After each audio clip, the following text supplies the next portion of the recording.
Parfait. Bien, bonjour à tous et à toutes. Je suis vraiment contente que vous soyez là. Donc, à ce super midi-conférence santé mentale et bénévolat. Donc, comment prendre soin de soi et prendre soin des autres pour continuer à répondre présent. Donc, on va parler, c'est ça, du côté bénéfique, évidemment, pour la santé mentale du bénévolat, mais aussi peut-être des fois le côté un peu plus sombre, c'est-à-dire le burn-out et puis l'épuisement professionnel chez les bénévoles, et puis comment on peut gérer ça, voir les signes avant-coureurs. Grâce à nos deux conférencières, donc je suis super contente de vous les présenter. On a Lise Noël, intervenante sociale dans la formation, qui nous vient du Centre Saint-Pierre, et Marilyn Fournier, qui a été bénévole pendant de nombreuses années pour plusieurs organismes et qui est maintenant gestionnaire de bénévoles. Donc, voilà. Juste un petit rappel en termes de comment ça va se passer. Je vais faire ça va marquer la prise de parole parce qu'on va vous demander de participer. Donc, on va faire une mise en situation, on va faire des discussions, on va poser des questions. D'utiliser, dans le fond, participants, réaction, la petite main bleue. Est-ce que tout le monde la connaît? Je ne suis pas d'ici là, je pense qu'on est rendu habitué à Zoom. Vu qu'on est nombreux, je ne peux pas voir les vraies mains comme ça. Donc, vraiment, utilisez votre petite main. Moi, je regarde la liste des participants et puis je vais donner, dans le fond, la parole en fonction de qui a levé la main en premier. Donc, on vous demande évidemment de toujours être muté et de vous démuter quand vous voulez prendre la parole et de vous remuter par la suite. Sinon, moi, je me présente, Frédéric Routier, je suis coordonnatrice de l'équipe Bénévolat en mouvement, donc qui initie ces petits midi-conférences-là. Normalement, on fait des 5 à 7 et puis des journées d'études en présentiel, mais bon, contexte pandémique oblige, on essaie de se réinventer un peu et puis de quand même rester un peu actif dans le fond par rapport à ça. Nous, notre grande valeur dans la VOTM, le Volunteering on the Move, on est une équipe de chercheurs académiques, mais on veut faire des activités justement avec les praticiens et puis le terrain parce qu'on trouve qu'une théorie qui ne dialogue pas avec le terrain, c'est pas une théorie très utile. Donc ça, c'est quelque chose d'important pour nous. C'est pour ça qu'on organise ce genre d'événements-là. J'ai Chantal Tardif qui avait une petite question avant de commencer. Ah non, OK. Salut Chantal! OK, parfait, parce que votre main est levée, je vais la baisser. Parfait. Alors, si vous avez des questions, commentaires, quoi que ce soit avant de commencer, manifestez-vous maintenant ou taisez-vous à jamais. Non, c'est pas vrai. OK, parfait. Ben, si on peut commencer, je vais laisser la parole à, je crois que c'est Lise qui va commencer en premier. Oui, Bon, oui. parfait. Ben, bonne Alors, chance. bonjour tout le monde. Je suis vraiment contente d'être avec vous aujourd'hui. Surtout que pour le Centre Saint-Pierre, aujourd'hui, en participant à la conférence midi, c'est comme le lancement de notre projet qui s'appelle Prendre soin des autres, prendre soin de soi pour continuer de répondre présent. Hein, un projet qui a été subventionné par le RABQ dans le cadre de Un Québec pour tous les âges. Ce qui est intéressant, c'est que dans ce projet-là, notre but, c'est de créer une trousse destinée aux bénévoles aînés puis aux bénévoles qui travaillent auprès des aînés, puis d'en faire la promotion. Donc, vous allez entendre parler de nous durant l'année. Dans cette trousse-là, on va retrouver différents éléments, des fiches, peut-être avec des notions sur la santé psychologique au travail, qu'est-ce que la fatigue de compassion, comment on peut la prévenir. Il va y avoir des outils pratiques, des quiz, des jeux, probablement des capsules audio et vidéo et peut-être bien d'autres choses. Donc, aujourd'hui, c'est vraiment comme un petit coucou. Fait que vos associations vont peut-être aussi être sollicitées pour voir vous autres dans le cadre de votre travail, qu'est-ce que vous avez produit, plus avec le RABQ aussi, faire le tour des membres et on va voir sûrement des tonnes de choses très intéressantes. Alors, au plaisir. Merci Lise. Alors, ben, bonjour Marilyn Fournier, je suis directrice générale du Réseau d'action bénévole du Québec. Ça me fait plaisir d'être avec vous aujourd'hui. Je vois quelques visages connus, dont mon ancien collègue Élie. Salut Élie. Ça me fait vraiment plaisir d'être avec vous pour vous parler de bénévolat et de santé mentale. Alors, je vais vous partager mon écran et vous allez voir, on va essayer de vous faire ça un petit peu différent, Lise et moi. Alors, on va naviguer entre une petite mise en situation qui nous mettra en scène, moi et Lise, pour revenir vers vous et retourner. Enfin, on va essayer de faire un tour assez complet, mais quand même dynamique malgré que nous sommes en Zoom. Alors, voilà, je vous partage mon écran. Donc, attendez un petit peu. Toujours de même affaire à partir du début. Alors, on sait depuis longtemps que le bénévolat a des effets positifs sur la santé mentale. Je ne pense pas vous apprendre rien à ce niveau-là maintenant. On sait que les bénévoles sont de bonne humeur. Donc, 94% des bénévoles ont affirmé être de mauvaise humeur depuis qu'ils font du bénévolat. On sait aussi que les bénévoles ont 27% moins de risques de développer des troubles cognitifs. Donc, c'est important pour rester sur la traque, comme on dit. Évidemment, c'est une solution à l'isolement social. C'est aussi quelque chose qui vient modifier notre perception du temps. Et ça, moi, je trouve ça super intéressant. Ce qu'on dit, c'est que quand on donne notre temps pour une cause, donc pour aider les autres ou pour faire du bien autour de soi, on a moins l'impression de courir après notre temps. Ce qui peut peut-être expliquer la théorie des TLM, hein, toujours les mêmes, donc les gens qui commencent à s'impliquer et qui s'impliquent dans plusieurs organisations parce que ça modifie leur perception du temps et ils ont moins l'impression d'être pressés. Ça rehausse évidemment la confiance en soi, l'estime de soi, un sentiment de fierté. On a un plus grand sentiment d'appartenance à la collectivité, tellement que plusieurs chercheurs recommandent que le bénévolat soit prescrit par des gériatres. Alors ça, c'est au niveau de la santé mentale. Et sur le site du RABQ, vous avez un document qui s'appelle « Faire le bien fait du bien » où on a recensé en fait une quinzaine d'études récentes et les éléments dont je vous parle maintenant sont tous extraits de ces études-là qui sont disponibles dans le document « Faire le bien fait du bien ». Ce qui nous a surpris dans les dernières années, c'est de voir que le bénévolat avait aussi un impact sur la santé physique. Alors, allons voir. 80% des bénévoles exercent un meilleur contrôle sur leur santé. Ils ont 40% moins de risque de faire de la tension artérielle. Une baisse du taux de cholestérol. Le taux de mortalité est 2,5 fois inférieur aux non-bénévoles du même âge. Le bénévolat aide à rester jeune, 5 ans plus jeune. Alors, ce qu'on dit, c'est que si vous avez 55 ans et que vous faites du bénévolat, vous avez l'âge physique d'un individu de 50 ans qui ne ferait pas de bénévolat. Donc, on voit vraiment un impact assez majeur à ce niveau-là. Et tout ça pour résumer, en fait, que le bénévolat augmente l'espérance de vie. Donc, ça, c'était pour les impacts du bénévolat. Comme je vous disais, au niveau de la santé mentale, ça fait longtemps qu'on le sait. Au niveau de la santé physique, c'est quand même assez nouveau, ces dernières études-là. Mais on sait aussi que quand on s'investit bénévolement, quand on s'investit dans une cause, notamment dans un contexte pandémique comme on vit dans la dernière année, on a tendance des fois à s'oublier, à en faire trop. Et c'est là qu'on peut devenir épuisé comme bénévole. Alors, ce qu'on vous propose, comme je vous disais tout à l'heure, c'est une petite mise en situation où Lise est une bénévole qui a été recrutée il y a 1 an et aujourd'hui, on se rencontre pour une rencontre de rétroaction officielle.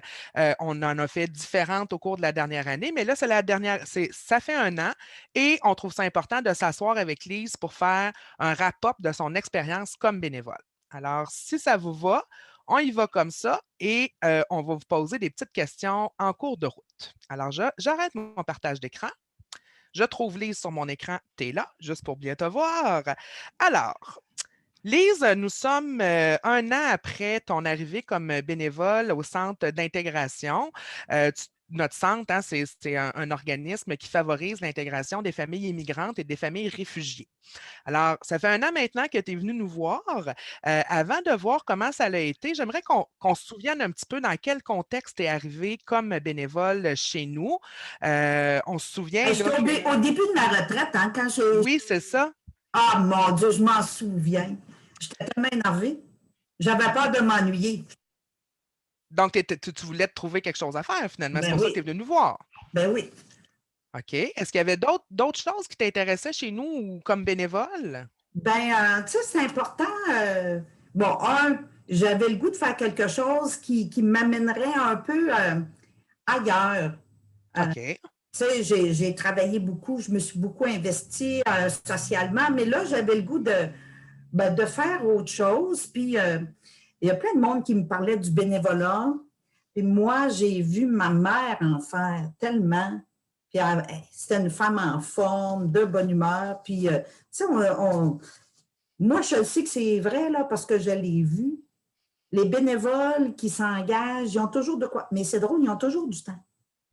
C'est vrai. C'est un peu. Puis je me disais, ben pourquoi pas maintenant que les enfants sont partis, puis tout ça, là, au début de ma retraite, je pourrais faire autre chose. Puis, si on se souvient, Lise, justement, tu étais au début de ta retraite, alors tu voulais commencer à explorer. Et pour nous, ce que tu nous avais dit au moment de ton entrevue, c'est que tu avais environ 2-3 heures par semaine là, que tu pouvais nous consacrer. Hein? C'était bien Oui, ça? c'est ça. Je me disais, je vais commencer par une demi-journée, là, puis je verrai après, parce qu'il ne faut pas oublier, c'est un changement hein, dans le rythme de vie, là, d'être à la retraite. Fait que je me disais, bon, c'est ça, une demi-journée, là, ça devrait être pas si mal. Super. Et dis-moi, Lise, après que tu sois, quand on t'a rencontré comme bénévole, tu nous as aussi dit un petit peu c'était quoi tes attentes. Est-ce que tu t'en souviens, c'était quoi tes attentes? Bien, faire des nouveaux apprentissages parce que, bon, j'étais intervenante toute ma vie. Je me disais, c'est pas ça en premier. Sentir utile, puis surtout voir comment je pourrais m'investir dans une organisation. OK. C'était beaucoup ça. Fait que, puis j'avais le goût, moi, pourquoi je suis venue vous voir, c'est entre autres, on travaille ici avec des familles immigrantes, hein, puis nouvellement arrivées, je me dis, wow, c'est méchant défi. J'imagine pas ce qu'ils peuvent vivre, tu sais, tellement c'est beaucoup. Et finalement, on s'était entendu pour te jumeler avec une famille hein, qui venait d'arriver au Québec, Ah, mon parce Dieu! qu'avec 3 heures par semaine. Hein? Famille. Alors, Oui, la la famille, oui. famille. Ah, mon Dieu! Hey, je les ai assez aimés, ce monde-là. Tu t'es attaché à eux beaucoup? Ah, c'est attaché. J'ai l'impression que je suis devenue la grand-mère des enfants, tu sais. OK, parce que tu étais en contact avec les enfants, parce qu'au départ, dans le fond, ton mandat, c'était plus de leur trouver un logement. Ouais, mais tu sais, il faut les rencontrer. Puis là, ben, tu rencontres, oui, les parents, puis, mais tu sais, pour savoir, ils sont combien, puis c'est quoi leur réalité. Puis je t'avoue que j'étais curieuse, hein? Fait que oui, OK. rencontrer la famille, les enfants, puis tout, là, j'avoue ça, là. OK. Donc, si on résume, quand tu es arrivé, tu étais à la retraite, tu voulais te trouver quelque chose, mais qui n'était pas nécessairement la même chose que ce que tu faisais dans ta vie Hum, d'intervenante. hum. Nouvellement retraité, tu veux avoir des capsules de temps, donc on parle d'un 3 heures par semaine. Et c'est un beau défi là, pour toi, ce que tu estimais. Tu estimais que c'était un beau défi.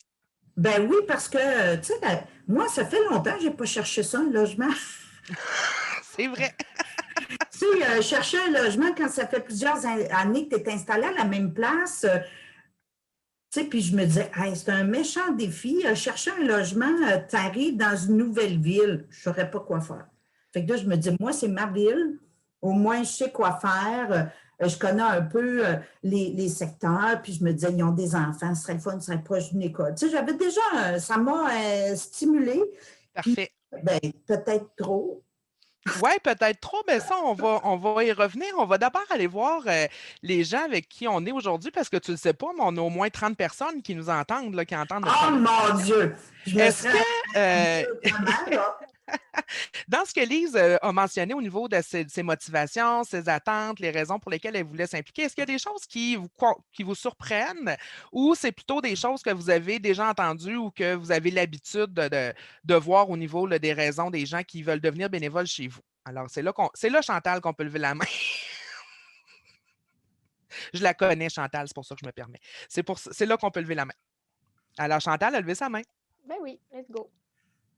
Ben oui, je pense que les gens, quand qui arrivent à la retraite, veulent occuper leur temps. Donc, c'est sûr qu'elle a beaucoup d'enthousiasme et elle a transmis beaucoup ses attentes et toutes les informations. Est-ce qu'elle est allée trop loin? Peut-être. Dans l'enthousiasme et d'être curieuse, mais je pense qu'il faut créer des liens avec la famille pour répondre à leurs besoins aussi, là. Oui, Lise. il y avait Lise. Je pensais que j'étais toute seule à gérer la trop bonne volonté des bénévoles en milieu hospitalier. Je pense pas, non. C'est une tâche, Marilyn, qu'on devrait mettre dans la tâche des gestionnaires de bénévoles. Gérer la trop bonne volonté. Puis c'est vraiment pas la mauvaise volonté. On est dans l'encadrement, hein? C'est ce qu'on va voir dans la deuxième partie, tout à fait. Nous autres, en milieu hospitalier, là, c'est très, très... si tu dépasses telle limite avec le syndicat, avec le danger que ça peut créer, mais c'est triste. Des fois, on a l'impression de tuer l'initiative, mais on va voir dans ce cas-ci que l'initiative a peut-être été pas si aidante que ça pour la bénévole. C'est ce qu'on verra dans la seconde partie.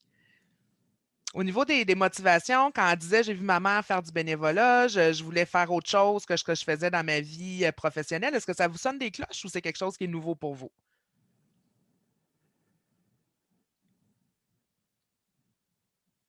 Là, les micros sont fermés, hein, fait que si vous dites oui, on n'entend pas.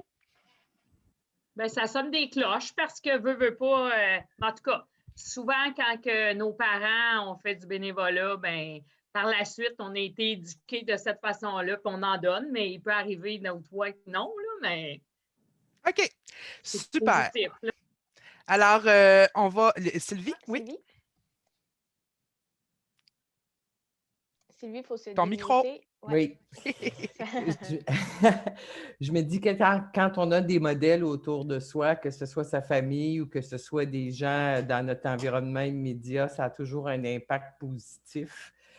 Puis je pense que ça, c'est une plus-value au niveau de l'engagement des citoyens, des citoyennes.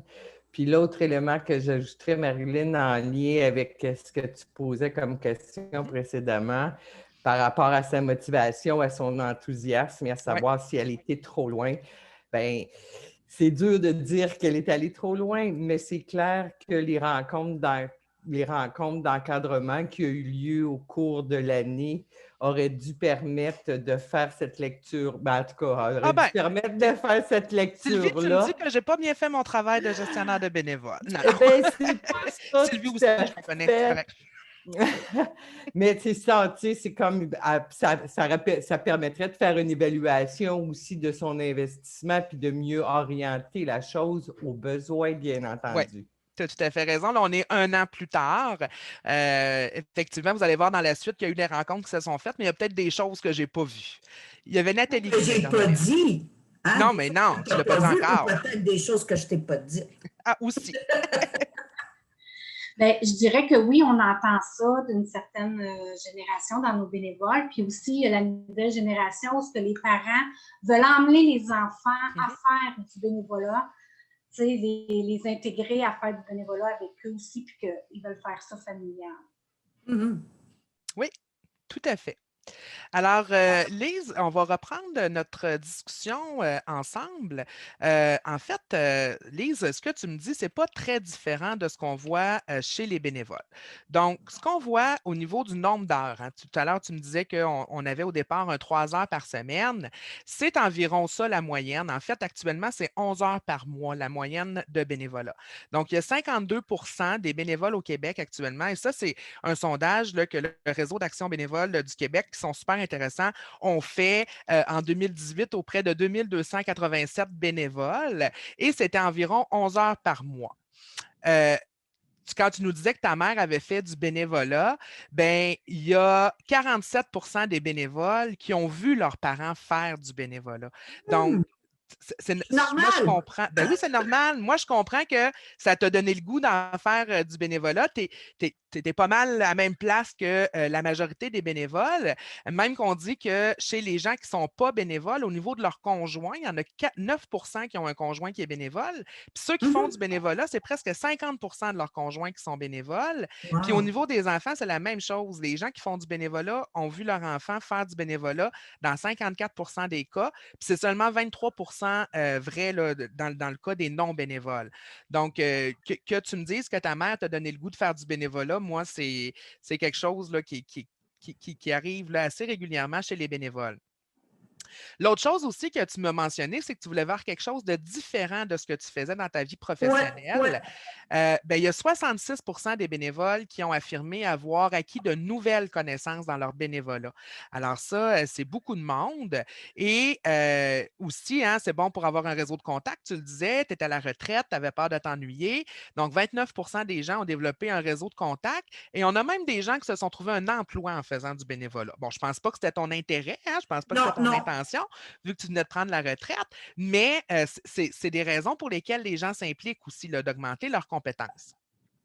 Alors, pourquoi les gens deviennent bénévoles? Encore là, pour te rassurer, ben, la première raison, c'est par plaisir ou intérêt pour une activité particulière.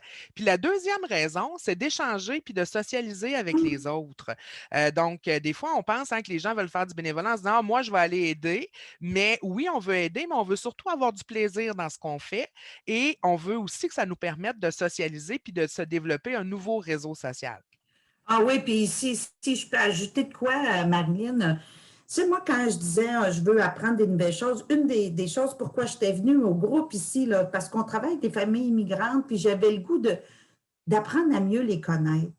Oui, bien c'est ça, tu avais un intérêt pour cette surtout chose-là. qu'on entend parler beaucoup de racisme, d'exclusion, puis tout ça, puis je me disais, qu'est-ce qu'on peut faire? Bien, je trouvais que c'est là que je pouvais faire peut-être une petite différence. Oui, tout à fait. Et tu as certainement fait une différence. Et quand on demande aux gens pourquoi ils sont restés bénévoles, et ça, on va en reparler tout à l'heure quand on va faire le tour de la dernière année, mais là, les gens se rendent compte qu'ils contribuent à leur communauté, ils mettent à profit leur expérience.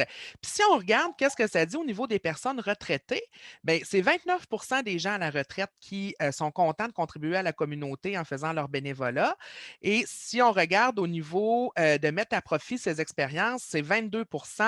Et finalement, là, quand on dit on veut découvrir nos points forts, bien, je pense qu'on les connaît déjà quand on est à la retraite. C'est seulement qu'1 des bénévoles à la retraite qui estiment vouloir découvrir des points forts. On a aussi vérifié ensemble, Lise, quelles étaient tes attentes quand tu es arrivé. Et encore là, ben, tes attentes ressemblent beaucoup à les attentes des bénévoles de façon générale. Donc, les bénévoles d'aujourd'hui. Alors, aujourd'hui, les bénévoles, ils veulent être considérés comme des partenaires. Si tu te souviens, quand tu es arrivé, on ne t'a pas dit tu as un logement à trouver, puis voici le chemin à suivre, puis tu n'as pas le droit de déroger de ton chemin. On t'a consulté, on t'a impliqué dans nos démarches. Ah, ça, c'est vrai. Et j'espère que tu as senti que tu participais aux décisions par rapport à cette famille-là, parce que c'est ça qu'on a essayé de faire. Là, ah oui, puis même c'est toi. ça qui était un peu, tu sais, c'est le fun parce que je n'étais pas traitée comme juste une exécutante, là, tu sais, puis j'ai aimé ça, mais en même temps, j'avoue qu'il y a un petit bout, là, c'est bien beau de dire je vais être une partenaire, mais tu sais, il y a des bouts, si vous n'aviez pas été là pour me guider, je n'aurais pas su le chemin à emprunter, tu sais. Oui, c'est pour ça qu'on essaie de vous donner de l'autonomie, mais dans un cadre, en étant toujours là pour vous soutenir. Et au niveau des personnes là, de 50 à 66 ans, ben, ce qu'on voit en fait, c'est que quand vous arrivez comme bénévole, ben, vous avez pour vous, c'est normal de travailler fort, d'être un bourreau de travail. On a senti beaucoup aussi que tu cherchais le consensus. Tu ne voulais pas de chicane avec nous. Puis c'est le fun que tu nous dises que c'est correct qu'on t'ait encadré parce qu'on voit aussi des fois là, avec les bénévoles qui arrivent après la retraite que oui, ils veulent être encadrés, mais ils sont un petit peu ambivalents envers l'autorité. Vous savez ce que vous avez à faire, vous avez fait une carrière. Donc, on est assez prudent à ce niveau-là. Et ben, ce que je comprends, c'est que toi, ce qui t'intéressait, c'était la cause des personnes immigrantes. Donc, si ça n'avait pas été dans mon organisme, si ça n'avait pas été chez nous, tu aurais pu trouver un autre organisme. Tu n'étais pas tant attaché à l'organisation chez nous qu'à la cause des personnes immigrantes. Je ne me trompe pas? Bien, au départ, non, c'était vraiment les personnes migrantes, mais tranquillement, ça m'a intéressé. Ben, j'ai découvert une organisation que je ne connaissais pas non plus, tu sais, puis j'ai découvert cette organisation-là dans la communauté. Vraiment, c'est très intéressant. Puis, je me dis que si tu es encore avec nous après 1 an, ben, c'est probablement qu'on a pu adapter notre façon de travailler avec toi en considérant l'importance que tu avais, en te donnant l'occasion de travailler en équipe avec nous. Je me souviens, tu tenais à avoir ton horaire au moins 2 semaines à l'avance parce que tu étais super occupé. Donc, ça, on a essayé de respecter ça. On t'a donné des responsabilités, on t'a permis d'être autonome. Et un point aussi qui est souvent recherché par les personnes retraitées, c'est de faire autre chose que ce qu'ils faisaient dans leur vie professionnelle.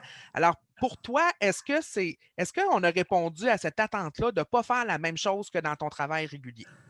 Ben oui, tu sais, la recherche de logement, d'être avec des personnes migrantes, de participer avec vous à l'installation de cette famille-là, c'est quelque chose que je n'avais jamais fait avant.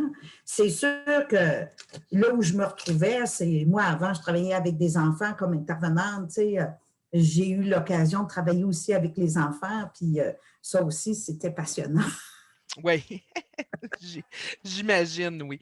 Et finalement, ben, on dit que les bénévoles sont, tu pourras me le confirmer, là, on dit que les bénévoles sont satisfaits quand on offre une bonne ambiance de travail, une souplesse dans les tâches et dans les horaires, des moyens pour effectuer nos tâches et une rétroaction sur le résultat de leurs actions. Donc, ça, est-ce que c'est quelque chose que tu as vu dans la dernière année à Oui, notre niveau? moi, je trouve que au niveau de ce que vous m'avez demandé, c'était pas exagéré. Puis vous étiez accessible. Tu sais, si j'avais des questions, je pouvais vous appeler. J'ai rien à dire là-dessus.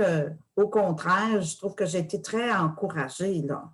OK. Donc, on t'a bien encadré finalement. Ça a été une expérience positive ta dernière année. Ça a été une expérience plus que positive. Super. Qu'est-ce que tu retiens de ta dernière année? Oh mon Dieu! Dans ma dernière année, là, je te dirais que le fait d'avoir. Tu sais, moi, je me suis interrogée sur mes motifs, hein, que c'était quoi le sens de ça pour moi. Puis, ben, dans la dernière année, une des choses que je me pose comme question, c'est j'ai-tu dépassé mes limites? Qu'est-ce qui te fait dire ça?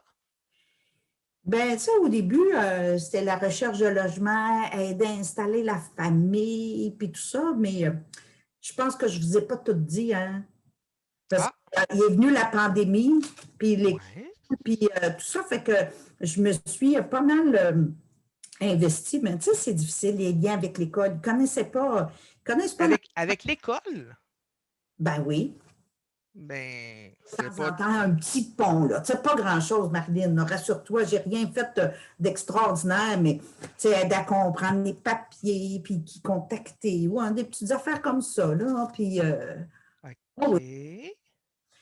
mais ça, c'était pas prévu. Tu sais, je pense que je me suis laissée emporter, pas juste emporter, mais je sentais là, que ce que je faisais avec eux autres, c'était vraiment, ça les aidait vraiment. OK, mais À un moment donné, ton 3 heures par semaine, Lise, que tu nous avais dit au départ, finalement, tu as fait ça combien? l'a excédé pas mal. OK, mais tu m'en as jamais parlé? Ben non, je sais. Je pensais que, tu sais, c'était normal, c'est pas grave, j'ai fait ce que j'ai à faire, là, mais tu sais, c'est le lien qui s'est développé, puis il me pose une petite question, puis une autre petite question, puis là, ben, tu sais, à un moment donné, on retourne dans nos vieilles pantoufles aussi, hein?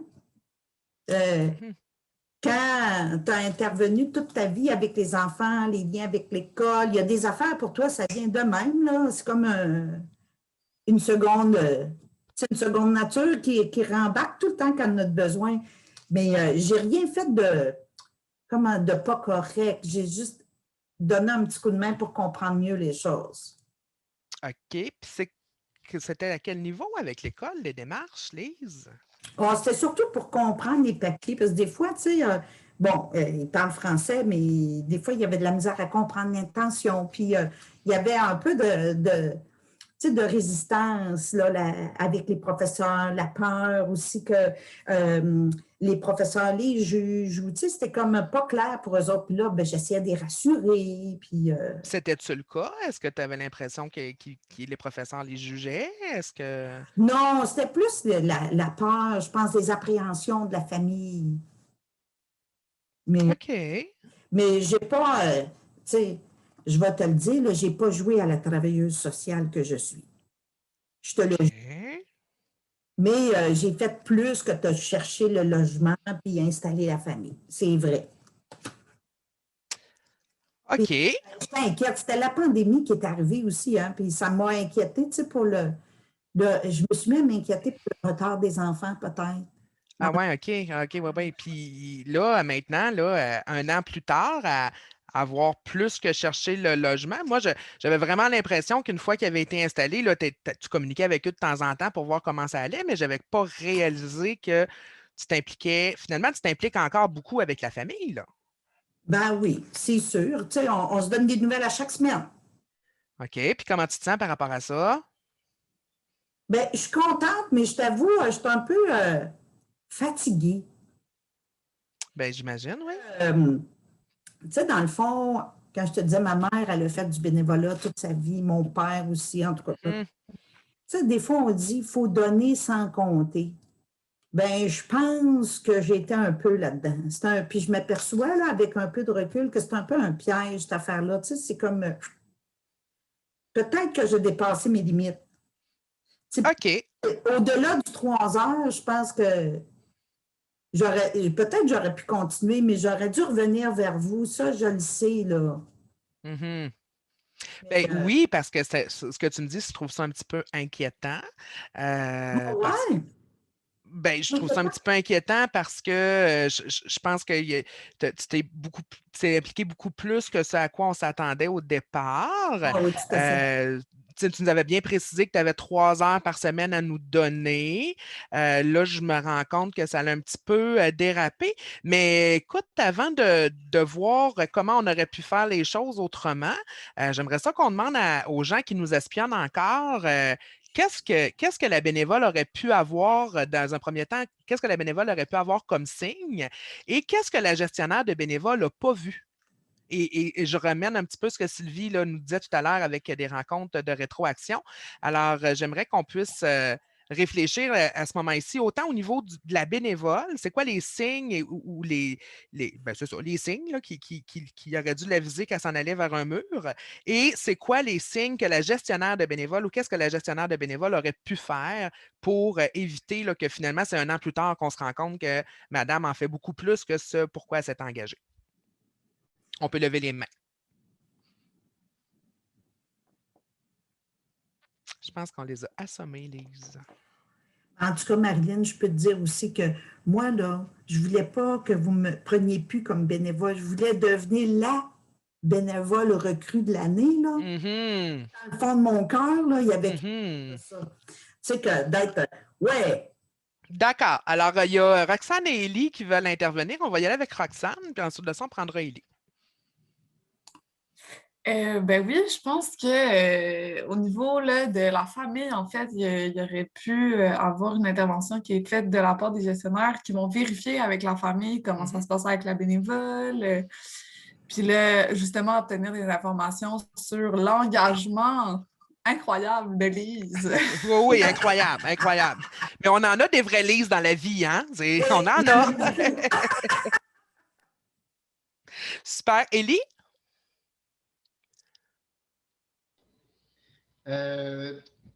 Marilyn, tu n'as pas le droit de rire, mais ça me rejoint beaucoup, l'intervention de Lise. Élie a été bénévole avec moi pendant quelques temps. Vas-y, Élie. Mais je pense qu'en fait, c'est en effet un piège que beaucoup de gens vont tomber sans s'en rendre compte. Alors, peut-être une intervention plus régulière. Je ne sais pas à quelle fréquence vous aviez des rencontres 1 à 1 ensemble pour faire une rétroaction. J'ai bien aimé la dernière personne qui vient de parler. Je m'excuse, je pense que c'est Roxane. C'est ça que, bon, de parler avec la famille en soi, mais juste le bénévole ou la bénévole avec là ou le gestionnaire pour pouvoir avoir ce compte rendu-là 1 à 1 sur une base plus régulière et une conversation, pas juste un compte rendu courriel ou un rapport, que ça ne dit pas tout, en fait, puis juste de parler de son expérience, puis ça permet des échanges plus fluides pour ne pas justement arriver dans ce piège-là où dans 1 an plus tard, c'est juste à ce moment-là qu'on s'en rend compte. Mettons, Élie, que j'ai fait des rencontres, là, parce que tu me connais, hein, je fais ça de temps en temps. Mettons que j'ai fait des rencontres en cours d'année. Qu'est-ce que j'aurais dû questionner ou qu'est-ce que j'ai pas vu? De quelle façon j'aurais pu voir venir ça? Parce que j'en ai fait des rencontres avec Lise là, pendant l'année. C'est une bonne question. Là, je ne connais pas la nature de vos rencontres, mais je pense que c'est de plus laisser la conversation ouverte et non nécessairement un ordre du jour préétabli avec des points 1, 2, 3, 4. Comme Marilyn, je te connais, tu es vraiment une personne extrêmement bien structurée. Donc, je te dis ça avec toute gentillesse. Oui, je sais. Et je pense que c'est plus un dialogue, un échange café. On s'en va prendre un café virtuel là, dans ces temps-ci, puis d'avoir avoir la possibilité d'échanger plus sur comment ça va, puis laisser la conversation ouverte. C'est une question ouverte, constante et régulière pour pouvoir avoir cet échange-là et cet espace sécuritaire-là pour la personne échanger, puis ça ne se sent pas comme une réunion formelle d'évaluation, ou une évaluation avec son boss, puis c'est ça, c'est ce que je proposerais. Excellent. Alors, on a Roxane qui nous proposait de faire un retour avec les gens qu'on aide pour voir comment ça va avec le bénévole. Et on a Élie là, qui suggère des rencontres de rétroaction que j'ai fait, mais que j'étais peut-être un petit peu trop formelle dans ma colonne de chiffres. Donc, y aller plus avec des questions ouvertes et des rencontres informelles, dans le sens où le truc, c'est que vous, comme gestionnaire de bénévole, vous le savez ce que vous êtes en train de faire, mais la bénévole, elle a une discussion. Alors, vous êtes en train d'aller voir comment ça se passe sans nécessairement dire on fait une évaluation de comment ça va, simplement avoir des discussions de temps en temps et d'aller chercher ces éléments-là auxquels vous souhaitez porter attention. Là. On avait oui, Élise. Hein? Puis si je peux ajouter quelque chose, du côté des bénévoles, il ne faut pas oublier que le bénévole, quand il s'engage, lui, comment le Centre d'action bénévole veut gérer ses bénévoles, comment l'organisme veut gérer, ce n'est pas sa priorité. Sa priorité, c'est comme une mission. Il part en mission. Mais là, ça rejoint ses valeurs, ça rejoint ses principes, les croyances. Et ça, c'est un moteur qui est très puissant. Puis, plus, il ne faut jamais oublier les contextes d'intervention. Hein, on est en contexte de pandémie. Mettons que l'idée, tu sais, l'alarme, peux-tu nous faire surinvestir ou nous faire oublier qu'on avait dit juste 3 heures? Tout à fait. Juste 3 heures, quand les bénévoles arrivent, souvent comme bénévole, 3 heures, on ne sait pas exactement ce que ça veut dire. Puis, est-ce qu'on est capable d'en faire plus? Bien, on le sait vraiment. C'est pour ça que c'est intéressant d'avoir aussi, puis on ne veut pas déplaire. Peu importe la qualité de la personne, quand on s'engage, on ne veut pas non plus décevoir l'organisation. Tout à fait. C'est le fun, Marilyn, comme gestionnaire, est claire sur ses attentes puis comment elle va encadrer, mais est-ce que c'est tout le temps le cas? On peut voir que des fois, les attentes ne sont pas assez nommées. Effectivement. On va y aller avec Martine. Moi, ce que Lise a vécu, effectivement, moi, j'appelle ça la grande innocence des débuts. Les 2 premières années où j'étais bénévole dans mon organisme où j'étais impliquée, je prenais des vacances d'été de ma job. Ah oui. Puis, pendant mes vacances, j'étais bénévole. Et après, le 2e été, les filles ont dit comment c'était tes vacances? Ben, j'ai dit, ils sont pas finis. On dit, comment ça? Ben, j'ai dit, je suis en vacances cette semaine. On dit, qu'est-ce que tu fais ici? Tu sais, c'est que, dans le fond, tu sais, tu arrives avec ton bon vouloir, ta grande innocence, puis tu n'arrêtes pas ça. Tu sais, tu te dis, même si l'équipe me l'avait dit, je pense que je ne l'aurais pas enregistré. Probablement pas. Parce que tu veux tellement, puis tu es tellement... Tu peux savoir qu'il faut que tu mettes des limites. Tout à fait. Alors, le piège du nouveau qui veut donc aider et qui aime donc son bénévolat. C'est ça. Puis en même temps, tu sais, à un moment donné, il faut que tu saches mettre des limites puis mettre un cadre là-dedans. Ouais. Mais au départ, tu ne sais même pas que tu peux en mettre, tu sais. Ça ne devient même pas l'idée. Puis tu ne vois pas le bien fondé de ça. Tu as tellement d'énergie, puis cette énergie, c'est tellement, tu sais. Tout à fait. Mais le rappel que tu aurais pu faire avec Lise, ça aurait été des questions. Je m'excuse, non, vous l'entendez, hein, je n'ai pas réalisé. C'est pas grave. Le retour que Marilyn t'aurait pu faire avec Lise, ça aurait été de questionner son enthousiasme du début. En disant, oui, tu sais, quand tu es arrivé, tu avais telle intention, comment ça se passe, tu avais beaucoup d'énergie à revendre et tout ça, tu étais très enthousiaste. Comment ça va par rapport à ça? Où est-ce que tu en es rendu, tu sais? Oui, tout à fait. Dans les rencontres informelles dont Élie me parlait tout à l'heure. Oui, exactement. Super. Il y avait Sylvie aussi qui avait levé sa main. Tu l'as pu lever? Tout a été dit. D'accord. Je pense qu'il y avait quelqu'un d'autre qui voulait intervenir. Ma main s'est baissée. Il y avait Fanny. Le micro. Le micro. Voilà. On n'entend pas. Non. Je m'excuse, Fanny, mais on ne t'entend pas. Même. Par chat, Écrire sur le peut-être? chat, OK, parfait. Mais non, désolé, on n'entend pas. Est-ce qu'il y a quelqu'un d'autre qui voulait intervenir le temps qu'on reçoive? Oui, il y a 2 personnes. Donc, Consuelo. Bonjour, Consuelo. Et bonjour Marilyn, bonjour Lise. Merci d'ailleurs pour cette animation. En fait, moi, je me posais une question. Je ne suis pas gestionnaire de bénévoles, donc je n'ai peut-être pas la réponse, mais quelque chose qui m'a interpellée, c'est quand Lise a dit, et je l'ai noté, il faut donner sans compter. Et après, il y a la question du temps des 3 heures. Ça aussi, ça a été un peu discuté. Comment on mesure ce temps? Est-ce que vraiment là où le bénévole vont s'asseoir et compter les heures qu'ils ont passées au téléphone? Donc, j'ai passé 30 minutes. Là, c'est un courriel de 2 minutes. Est-ce que c'est vraiment comme ça qu'il faut le faire? Moi, j'ai été bénévole, je suis bénévole, je n'ai jamais compté mes heures. Donc, j'estime un temps d'heure, peut-être des fois rétrospectivement, plus que prospectivement. Donc, je me demande, par rapport à cette relation au temps, mais dans ce contexte où on a cette espèce de, j'allais dire quasiment comme une norme ou un discours qui plane que quand on est bénévole, on donne, puis on se donne sans compter. Mais comment on fait pour, en tant que gestionnaire, pour justement encadrer les bénévoles par rapport à cette relation au temps? Donc, je n'ai pas la réponse, j'ai une question. J'ai une question pour vous. Bien, en fait, dans un premier temps, Consuelo, de plus en plus, les organismes vont donner comme des capsules de temps. Donc, une demi-journée par semaine, ça représente notre 3 heures. Dans le cas de Lise, clairement, elle est allée, puis elle l'a nommé, elle est allée au-delà de son mandat. Donc, c'est sûr que quand elle s'est mise à faire des démarches avec l'école, quand elle s'est mise à appeler la famille, c'est toutes des choses qu'on lui avait pas nécessairement demandé et qu'elle a pris sur elle de faire. Je pense que ce qui est arrivé avec Lise, c'est qu'elle a finalement oublié qu'elle nous avait dit qu'elle avait 3 heures par semaine à nous donner. Elle s'est comme sentie investie d'une mission.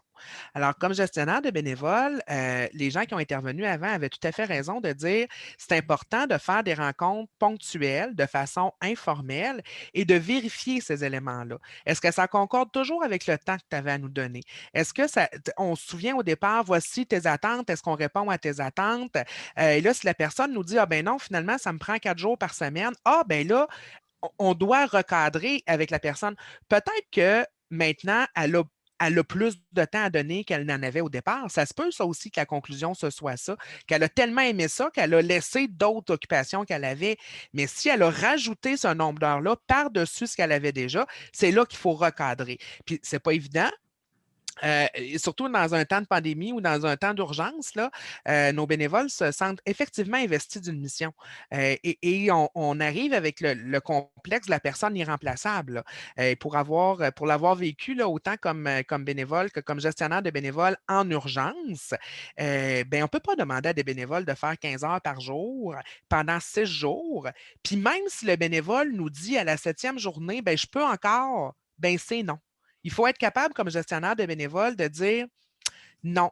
Mais ça, il y a aussi toute une question organisationnelle en arrière. C'est sûr que si le bénévole, ça fait 3 jours qu'il entend le gestionnaire de bénévoles dire qu'il manque de staff, qu'il n'arrivera pas dans la fin de semaine, qu'il ne sera pas capable d'arriver, bien, les bénévoles se mettent cette pression-là de dire ben moi, je vais y aller de dépanner. Fait qu'il faut faire aussi attention au discours qu'on a comme gestionnaire de bénévoles pour ne pas donner l'impression au bénévole qui va se reposer après 6 jours, qui nous laisse dans le chenoute parce que lui, il estime que ce qu'il a entendu dans les 3 derniers jours, ça fait en sorte qu'il ne peut pas la prendre sa journée de congé. Donc, il faut aussi faire attention puis se regarder dans c'est quoi le discours que nous, on donne à nos bénévoles en arrière de tout ça. Là. Donc, c'est des petites pistes. Là. Oui, Lise. Si je peux me permettre, Marilyn, dans le même sens, c'est que les gens, ils ne savent pas toujours qu'est-ce que ça représente. Puis, oui, on peut avoir plus de temps qu'on pense. Puis oui, on peut être stimulé parce que ça rejoint nos valeurs. Hein? C'est ça nos raisons d'engagement, nos valeurs, nos croyances. Et l'autre chose, on y viendra plus tard, mais qu'est-ce qui fait qu'on dépasse nos limites? Sur quoi on veut mettre des limites? Puis le bénévole, quand il commence, il y en a peut-être qui le font, mais la plupart sont pris par ce magnifique phénomène qui s'appelle la compassion et c'est un puissant moteur d'engagement. Et quand il y a des situations qui se complexifient, mettons du côté du bénévole, la situation de pandémie, la complexité des choses peut faire en sorte que ça devient plus important. La notion de soutenir, aider, s'engager, ben, c'est à un moment donné, ça devient, on place l'autre devant soi.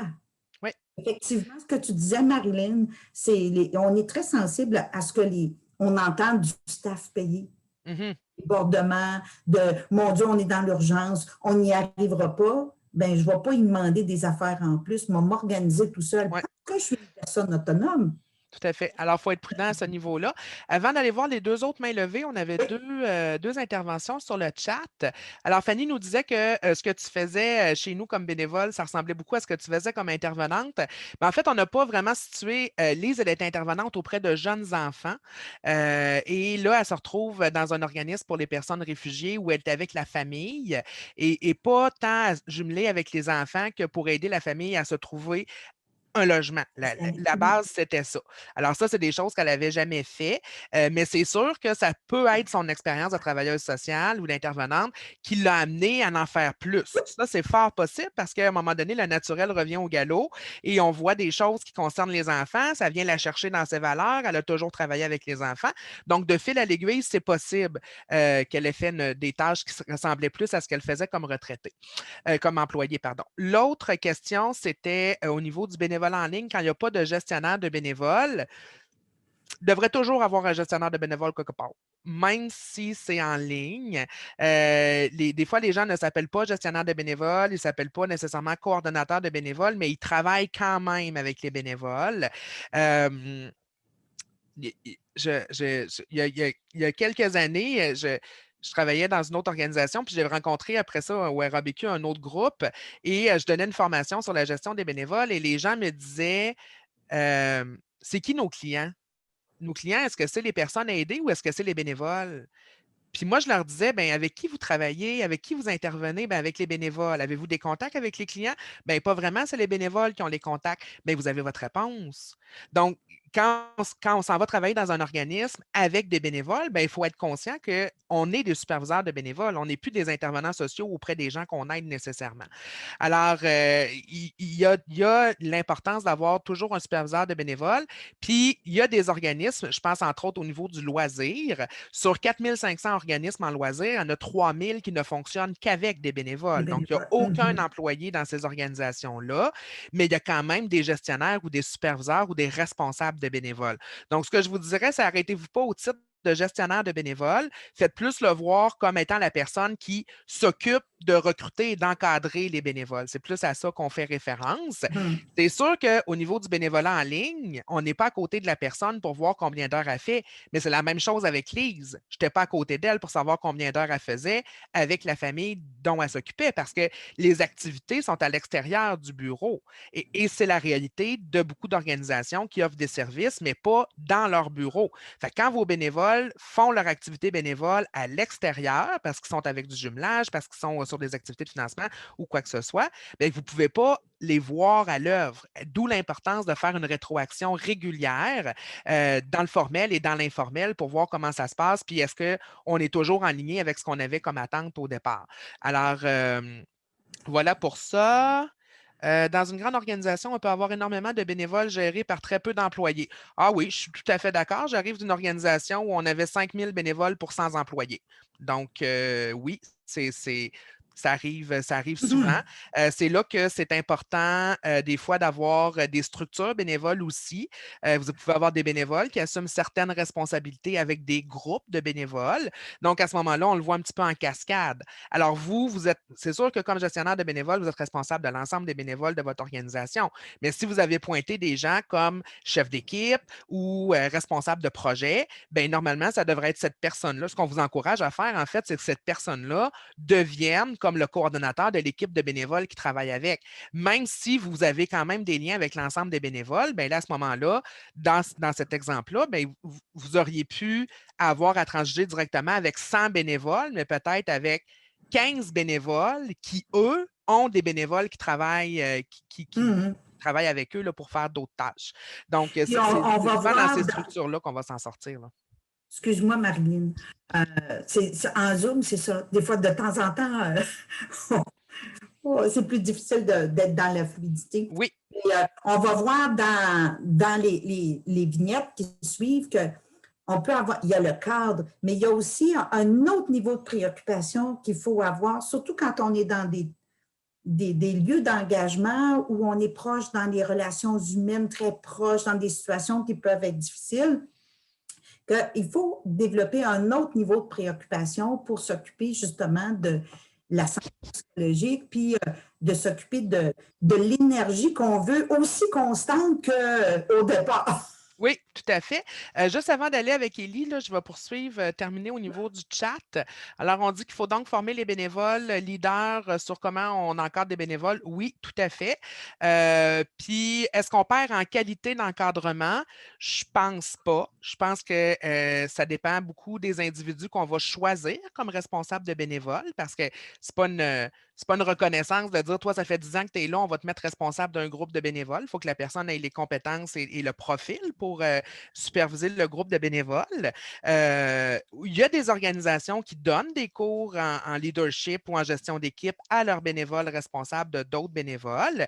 Et si vous ne connaissez pas, sur le site du Réseau d'action bénévole du Québec, donc rabq.ca, il y a la formation Géo-bénévole, qui est une formation gratuite, 5 modules de formation de 3 heures, donc 15 heures de formation, et on passe à travers toutes les étapes du cycle de gestion des ressources bénévoles et des compétences à développer pour nos gestionnaires de bénévoles. Et cette formation-là, elle est accessible à tous, c'est gratuit 24 heures sur 24. Donc, si vous avez des bénévoles qui supervisent ou qui encadrent d'autres bénévoles, moi, je vous encourage fortement à le mettre dans leur plan de formation à eux, à ces bénévoles-là, d'aller suivre la formation Géo-bénévole. Et dépendamment de vos besoins, parce qu'il y a 5 modules, et vous pouvez faire les modules que vous voulez dans l'ordre ou dans le désordre. Alors, si on veut former des bénévoles qui vont encadrer des bénévoles qui sont déjà là, bien, ils n'ont pas besoin de suivre le module sur le recrutement, sur la sélection, sur la formation. On est vraiment dans le cœur de l'encadrement. C'est les modules 4 et les modules 5 de Géo bénévole. Donc, un petit 6 heures de formation en ligne, ce n'est pas la panacée, mais ça donne une très, très, très bonne base pour poursuivre par la suite au niveau du travail avec les bénévoles. Je prends l'intervention d'Élie, puis ensuite de ça, on poursuit parce que, mine de rien, c'est bien intéressant, puis on ne veut pas manquer de temps. Merci, je vais être très rapide, là. Je vais juste revenir en fait sur la question de la compassion de tout à l'heure, puis peut-être la question plus pour Lise, puis je vois qu'il y a quelqu'un ici du réseau des CHSLD, puis il y a peut-être d'autres gens du milieu de la santé. Moi, l'organisme avec lequel je joue, c'est la Croix-Rouge, et on a beaucoup été, comme vous savez, sans doute beaucoup impliqués dans le réseau des CHSLD dans la dernière année. Donc, je ne parle pas d'un côté bénévole parce que, en toute transparence, les gens qui étaient dans le réseau étaient des gens payés en raison du contexte. Par contre, la notion est pareille. Ce qu'on se rend compte maintenant avec en faisant du débriefage avec ces employés-là qui vont nous quitter sous peu, c'est qu'ils ont développé énormément de compassion pour les résidents, les résidentes. Et ce qu'on entend, c'est beaucoup des choses, comme Lise a mentionné plus tôt dans sa présentation, c'est, bien, j'ai gardé, puis ça, c'est une ligne extrêmement fine, puis peut-être qu'ils ne devraient même pas nous dire ça, mais ils disent, mais j'ai développé tellement de belles relations, puis j'ai gardé contact avec certaines personnes sur des réseaux sociaux, puis tout ça, puis ils vont continuer à rester en contact avec eux, puis ces gens-là qui vivent dans des situations d'isolement, bien, ils vont continuer de rentrer en communication avec ces gens-là qui vont avoir quitté notre organisation. Et j'ai peur, en fait, sur justement la santé mentale de ces gens-là, parce que c'est une boucle sans fin, en fait, qui va continuer là, tant si longtemps que le bénévole ne dit pas, OK, là, vous êtes bien fin, bien fine, mais... Mais on va en parler tout à l'heure dans notre prochaine section. On aborde la notion de compassion, de fatigue, de compassion aussi. Mais évidemment, Élie, tout est une question de limite. Et c'est sûr que si les gens ont laissé leurs coordonnées avant de quitter le CHSLD, bien là, rendu là, eux doivent apprendre à mettre leurs limites. Puis ça va être difficile, mais ils ont comme mis le doigt dans l'engrenage. Oui, dans ce sens-là, on a parlé... Marilyn a beaucoup parlé de la formation pour les gens qui encadrent, soutiennent les bénévoles. Moi, dans la dernière année, j'ai fait beaucoup de formations sur prévenir l'épuisement de compassion avec des bénévoles. C'est pas juste pour les gestionnaires, mais il y a aussi soutenir les personnes pour qu'elles deviennent capables de reconnaître des signes ou d'aider à identifier c'est quoi leurs limites. Des fois, c'est comme ils ne savent pas. Bien, justement, Lise, c'est là qu'on va s'en aller. Alors, ben là, moi, comme gestionnaire de bénévoles, avec ce que tu me dis, j'ai vraiment l'impression que j'ai manqué un bout. J'ai l'impression qu'il y a quelque chose que je n'ai pas fait comme faut. Et là, j'aimerais avoir recours à ton expérience d'intervenante. Dans ta vie d'intervenante sociale, j'aimerais que tu puisses m'aider pour que ça n'arrive plus. Alors, juste, qu'est-ce que tu aurais pu faire? C'est quoi les signes? C'est quoi les questions qu'on t'aurait pu te poser? Bien, je pense avec du recul, là, puis la discussion qu'on a eue tantôt, ben, je pense qu'une des choses, quand on s'engage dans des situations sensibles, ben, c'est de revenir sur le sens puis la portée de mon engagement. Tu m'as beaucoup questionné sur les motifs d'engagement. C'est super. Sur mes attentes aussi, c'est super. Mais je trouve que de poser la question de comment j'interprète l'affirmation, il faut donner sans compter et sans espoir de retour. Pour moi, il y a une clé là-dedans. Parce que donner sans compter, oui, je veux m'engager, mais c'est une illusion de croire qu'on va donner puis qu'on n'espère pas quelque chose en retour. Tu sais, la reconnaissance, même si on ne court pas après, c'est de la nourriture pour l'âme, puis ça crée de l'énergie aussi.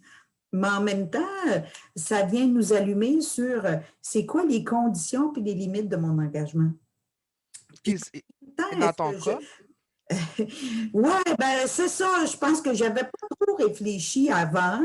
Je me disais un petit 3 heures. Mais ce qui m'a intéressé, c'est plus de dire, oh, OK, maintenant que je suis dedans, là, puis c'est ça, je pense que j'aurais dû faire avec toi quand tu m'as rencontré à mi-parcours, réfléchir sur ça prenait quelle forme, puis peut-être que je veux mettre des limites sur quoi? Quand est-ce que je veux mettre des limites? Puis comment je veux poser mes limites. Ça, c'est quelque chose que tu aurais dû faire avant de commencer ou en cours? Non, en cours de route. En cours de route, parce qu'au début, tu sais, je ne savais pas trop. OK. Comment mettre des limites, je trouve que, dans le fond, en parlant, je réalise que j'avais peur de laisser tomber la famille, qu'elle tombe dans des cracks, là, puis qu'elle soit abandonnée, même si je peux... Hein? Puis ça nous amène à voir, c'était quoi nos déclencheurs. Tu sais, quand on parle de déclencheurs, là, c'est beaucoup les sentiments. Puis tu vois, moi, ce qui je pense, m'a fait dépasser mes limites, là, c'est la peur que la famille soit tout seul pris, puis que c'était facile pour moi. OK. C'était ça l'affaire. Est-ce qu'il y avait d'autres obstacles que tu voyais? Tu m'as dit tantôt que tu voulais devenir la bénévole du siècle. Oui, tu sais, c'est un peu une blague, là, mais j'espérais que vous me trouviez une bonne bénévole, puis que vous me gardiez, puis que vous me confiez d'autres mandats. Effectivement, ça m'a fait dépasser les limites. Puis l'autre chose, je pense, c'est mes croyances puis mes valeurs. Tu sais, mes valeurs étaient tellement des valeurs fortes que, pouf, en prenant du recul, là, je le vois. Puis, est-ce qu'il y a des éléments qui peuvent aider à poser nos limites? Oui. Bien, c'est de se rappeler, hein, j'aime ça, ce principe-là, je m'appartiens. Mon temps, mes idées, ça m'appartient. Qu'il y a des choses qui ne sont pas un choix ou qui ne sont pas sous mon contrôle. Bien, la pandémie, là, le fait que le monde soit isolé, je ne peux rien y faire. Je peux me débattre, là, mais... peut-être que je vais me noyer. Tu sais, la crainte que tu avais que les enfants ne soient pas bien à l'école. Oui. Tu sais, c'était plus une crainte qu'une réalité, là. Puis, il y a des choses où peut-être j'aurais dû vérifier, y a-t-il quelqu'un d'autre, une ressource, tu sais, dans l'école ou au centre, en tout cas. Quelqu'un qui aurait pu t'aider à faire ça, là. Puis quand, tu sais, ma peur, là, ce problème-là, j'aurais dû t'en parler parce que ça me posait problème puis j'en ai pas parlé. C'est sûr que j'aurais pu plus t'aider, hein, si je l'avais su, oui. effectivement. Et puis parce que tu m'as répété à je ne sais pas combien de fois que ce que vous vouliez, c'est que les bénévoles restent engagés, bien, j'avais un problème, puis oui, je méritais de recevoir de l'aide, mais je ne l'ai pas fait. Puis je ne l'ai pas fait, bien, peut-être on pourrait réinvestir, puis peut-être votre centre pourrait prendre cette petite affaire-là. Moi, j'avais appris quelque chose qui s'appelle le RAP. J'aurais peut-être un petit outil pour les bénévoles, je pense qu'on pourrait peut-être développer, mais moi, je pourrais peut-être vous aider là, à développer ça dans le centre. Ça serait le fun. Remarquer ce qui m'arrivait là-dedans, comment j'étais émotivement pris. Admettre que, ça m'épuisait. Mais j'avais de la misère à admettre ça, puis de partager avec toi, l'exprimer, puis qu'on retrouve un moyen d'en parler avec la famille. OK, c'est intéressant. Tu appelles ça le rap? Oui, le rap. Tu sais, c'est un avancé, une recul, avance, recul. Hein? Ça nous permet de pas de recul puis de s'exprimer, organiser nos idées. Je trouve que, Puis ça pourrait peut-être faire partie de la formation des bénévoles, Marilyn. Ben oui, je suis tout à fait d'accord. Et si on prend un pas de recul à ce niveau-là, qu'est-ce qu'on devrait se poser? Qu'est-ce qui me nourrit dans mon action bénévole, mais qu'est-ce qui me fait perdre d'énergie? C'est où la fuite? Puis qu'est-ce qui fait que je ne suis pas capable de reprendre le dessus, que là, c'est en train de m'épuiser finalement? Ben moi, Lise, là, je t'écoute, là, puis je me dis que tu es peut-être tombée dans le piège de la compassion. Alors, on va en parler un peu, si tu veux, se rappeler c'est quoi la compassion. Hein? La compassion, c'est un sentiment par lequel on est porté à percevoir ou à ressentir la souffrance des autres, puis à vouloir y remédier. Je pense que c'est exactement ça qui est arrivé quand tu as finalement commencé à aider la famille pour beaucoup plus large que la recherche de logement. Au niveau des composantes, il faut être capable de prendre soin de soi, être attentionné. Mais en fait, il faut faire la même chose avec soi que ce qu'on fait avec les autres. Hein? Être empathique, se protéger, être attentionné, être responsable envers soi. Puis la compassion, c'est beaucoup de se soucier des gens. Puis c'est correct, hein? C'est pour ça que nos organismes existent, parce qu'on se soucie du bien-être des gens. C'est pour ça qu'on a des bénévoles aussi pour nous aider, en fait, à améliorer les qualités de vie des gens. Mais c'est bien que cette compassion-là nous amène à se mettre en action et nous donne beaucoup d'énergie. C'est un puissant levier pour se mettre en action. T'as été la preuve, regarde, qu'est-ce que j'ai l'air? Bien, c'est ça. Le piège de ça, c'est la fatigue de compassion. En fait, la fatigue de compassion, c'est quand on est tellement usé, on perd notre empathie, on devient plus sympathique qu'empathique. Donc, on se met à la place de l'autre et on vit nous-mêmes les émotions. On n'est comme plus capable de se dégager de ça. Et en fait, l'idée, c'est qu'il faut aussi être bienveillant envers soi pour éviter cette fatigue de compassion, parce que cette usure de compassion-là amène des impacts sur notre vie, là, autant notre vie professionnelle que notre vie personnelle, que notre vie de bénévolat. Alors ça, je pense que, je ne sais pas si je me trompe, mais j'ai l'impression qu'on est un petit peu pris dans le piège de la compassion ici. Et ce qu'on dit aussi, c'est que la compassion que vous devez d'abord ressentir, en fait, c'est que la compassion que vous ressentez s'estompe finalement pour faire part à des sentiments d'impuissance, de doute, de culpabilité, de colère et de perte d'espoir envers l'avenir.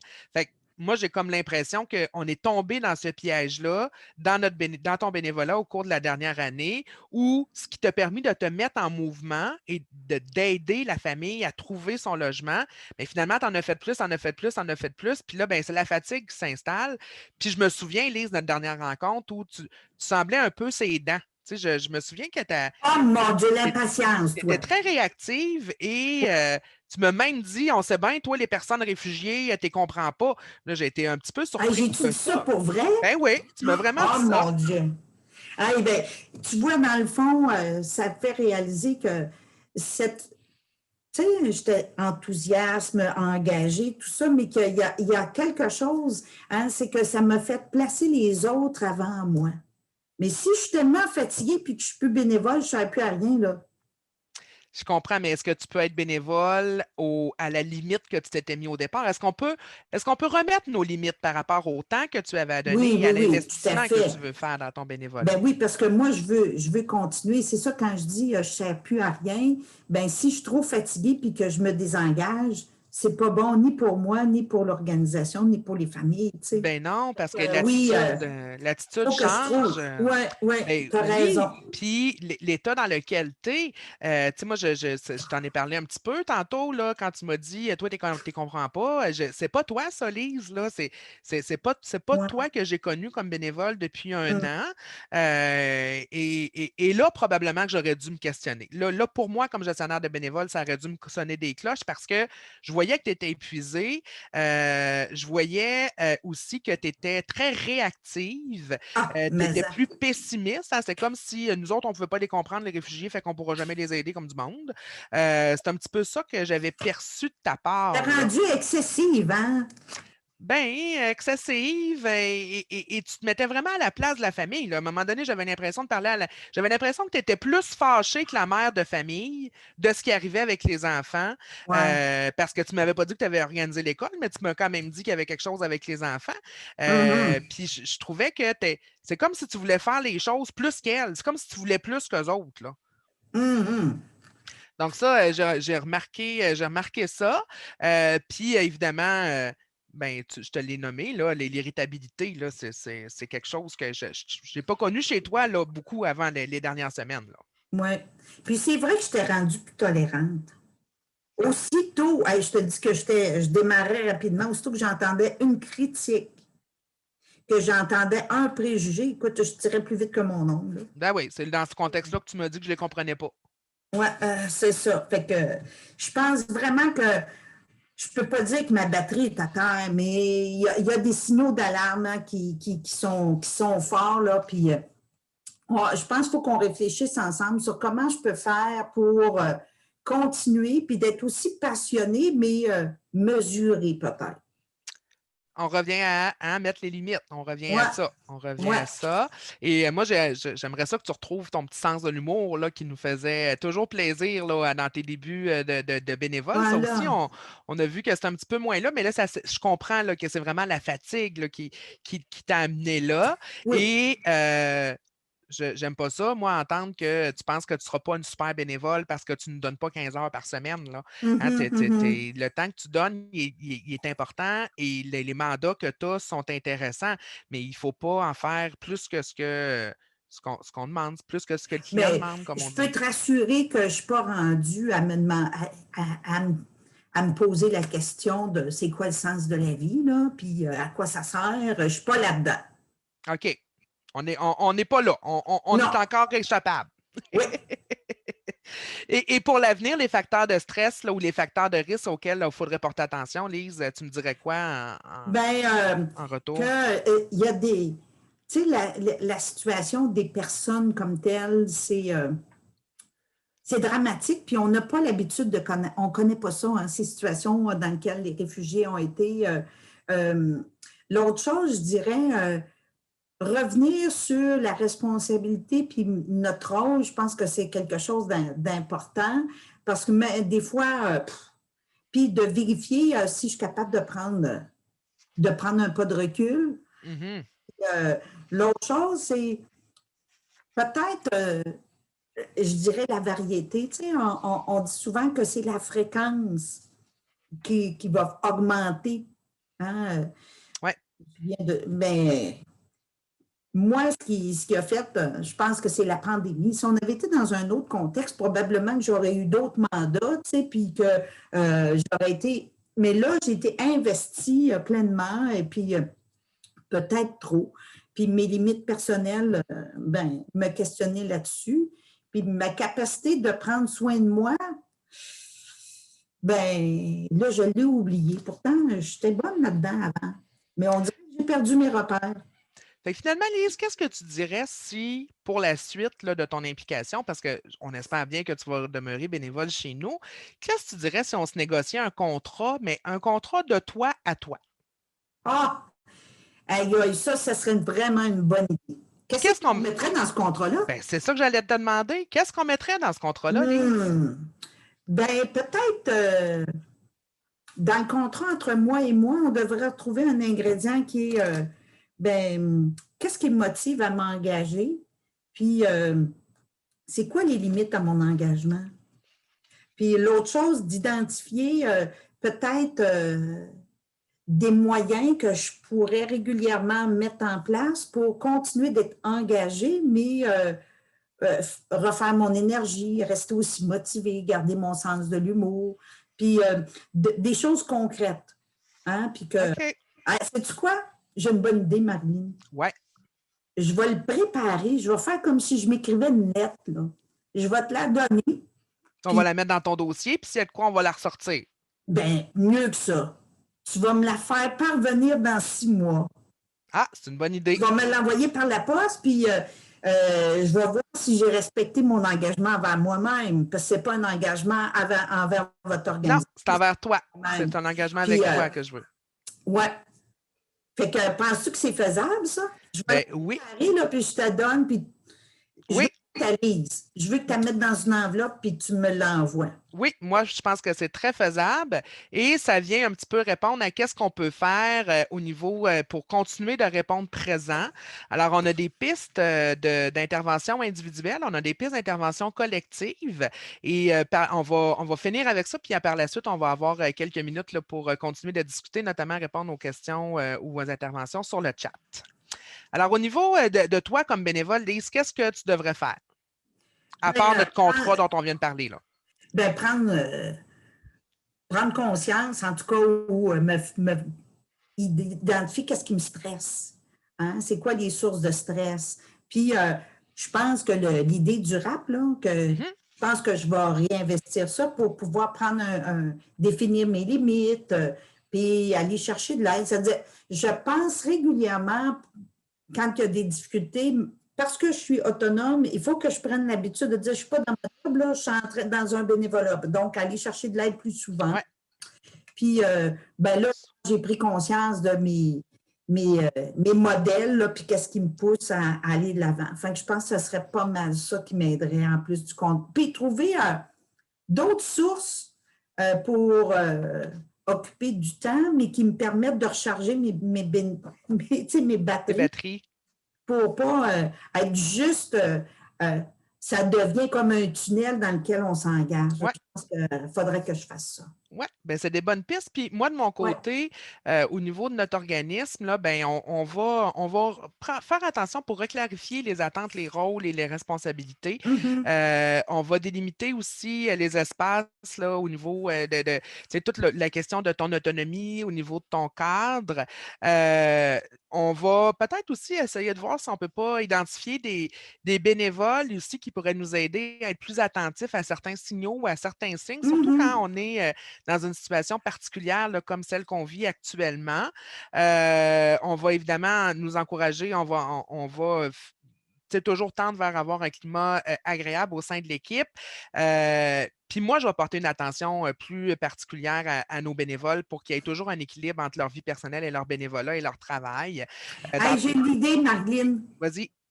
Sais-tu qu'est-ce que vous devriez faire? Vous devriez faire une espèce de baromètre, là, puis que vous mettriez dans la salle des bénévoles là, sur des signes d'épuisement quand on passe un beau poster, là, quelque chose de ça. Ah, c'est une bonne idée, des petits rappels, des rappels pour nos bénévoles. Puis ça serait peut-être plus facile d'aller vous voir et dire « Hey, je suis dans le rouge, là ». Oui, mais en tout cas, moi, ce qui est sûr, c'est que je vais m'assurer de faire plus de rencontres, même si on en a fait beaucoup. Je me rends compte là, avec le recul que souvent, dans mes rencontres, j'avais mon petit questionnaire, mes questions toutes faites, là, puis je me limitais à mon questionnaire. Je pense que je vais essayer de mettre en place des façons plus informelles de faire des suivis avec les bénévoles pour aller chercher là, finalement les non-dits et être sûr là, que si on voit des signaux là, de fatigue, de compassion, parce que vraiment, je pense que c'est ça qui nous est arrivé. Il y a eu la compassion qui s'est installée. Tu en as fait beaucoup, beaucoup plus que ça à quoi on s'entendait. Tu ne voulais pas venir nous demander de l'aide. Tu avais peur d'être perçu comme une mauvaise bénévole si c'était le cas. Fait que ça, je vais essayer d'être attentive à ça et de faire plus régulièrement là, des rencontres informelles pour être sûr que tout le monde est correct à ce niveau-là. Alors, il y a aussi une trousse qui s'en vient du Centre Saint-Pierre, de ce que j'ai entendu. Fait qu'on va aussi probablement se munir de cette trousse. Et je voudrais juste aller sur le chat avant de y aller avec les gens. Donc, la deuxième raison de faire du bénévolat est l'aspect social. Depuis 1 an, mon organisme ne fait aucun bénévolat en personne. Oui, effectivement. Tout le monde est en télétravail, télébénévolat. Je pense notamment à nos comités organisateurs d'événements de collecte de fonds qui se rencontrent virtuellement, travaillent chacun dans leur coin. Oui, fait très souvent oublier de prendre soin. Oui, peut-on... attendez un petit peu. Peut-on considérer l'aspect virtuel comme un frein au recrutement? Comment continuer à prendre soin de la santé mentale des télébénévoles? Et là, on a déjà une réponse entre vous. Je trouve ça intéressant. Je peux vous donner un exemple de mon organisme pour aînés. Nous avons créé un service de bienveillance depuis le début de la pandémie. Ça, on a vu ça beaucoup. Des organismes qui font des suivis individualisés avec leurs bénévoles, des rencontres suivies via Zoom, ce qui nous permet d'ajuster nos pratiques puis de montrer qu'on les soutient. Donc, oui, c'est effectivement ce qu'on suggère. Des fois, il faut même faire plus de suivi en ce moment quand on est en télébénévolat que quand on est en personne, justement pour être attentif à ces signes-là qu'on aurait pu voir en personne, hein, la petite falle basse, le petit œil triste, mais c'est les petites rides qui commencent à arriver. C'est des choses des cernes, en fait, c'est des choses qu'on ne voit pas en télébénévolat. Donc, oui, c'est important d'être en lien avec vos bénévoles. En même temps, je vous informe aussi que ce printemps, le Réseau d'Action bénévole du Québec va faire une étude concernant une recherche, en fait, sur l'impact de la pandémie sur les bénévoles. On a vu beaucoup de recherches sur l'impact de la pandémie sur les organismes, sur les travailleurs, sur le financement, mais sur les bénévoles eux-mêmes. Pas de savoir combien de bénévoles ont été perdus parce qu'il y avait plus de 65 ans. Là. De savoir les bénévoles, ceux qui ont arrêté, et là, on pense à nos 65 ans et plus, mais là, je vois Chantal dans mon écran, là, je pense aussi à tout ce qui est sport, loisirs, plein air, culture, qui étaient en pleine forme, mais qui ont dû arrêter parce qu'il n'y a plus d'activité. Et donc, autant auprès de ceux qui ont dû arrêter, pas juste à cause de leur âge, de ceux qui ont continué, des fois en se mettant en danger avec des mesures de santé publique là, qui n'étaient pas nécessairement toujours faciles à suivre, afin de voir c'était quoi l'impact sur eux. Est-ce qu'ils ont l'intention de revenir comme bénévoles après avoir été des fois 1 an sans être actifs? Puis comment ils entrevoient leur avenir comme bénévoles? Alors, c'est une recherche qu'on va faire ce printemps et qui va sortir. Là, notre but, c'est de la lancer le 5 décembre à la Journée internationale des bénévoles 2021. Oui, Lise. Puis là, une des choses qu'on va sûrement voir apparaître, puis qui est un signal d'alarme très fort, c'est le sentiment d'impuissance. Puis pendant la pandémie, ce sentiment d'impuissance, de ne pas être capable de faire ce qu'on a à faire, puis ça va apparaître. Puis ça, c'est un signal d'alarme très fort. Oui, tout à fait. Alors, écoutez, ça fait pas mal le tour de ce qu'on voulait vous jaser avec vous ce midi. On est toujours ouvert aux commentaires. Comment je dis ça d'habitude? Questions, commentaires, phrases célèbres. Donc, la parole est à vous.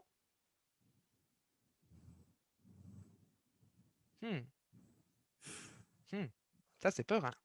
Bien, ce qui va être intéressant, c'est de suivre parce que c'est justement la trousse va venir reprendre ces éléments-là sur ce que j'appelle affectueusement l'usure de compassion, mais aussi sur plein de stratégies qu'on peut mettre de l'avant pour permettre aux personnes de prendre un pas de recul, aux bénévoles, puis sensibiliser aussi les gestionnaires à cet aspect-là.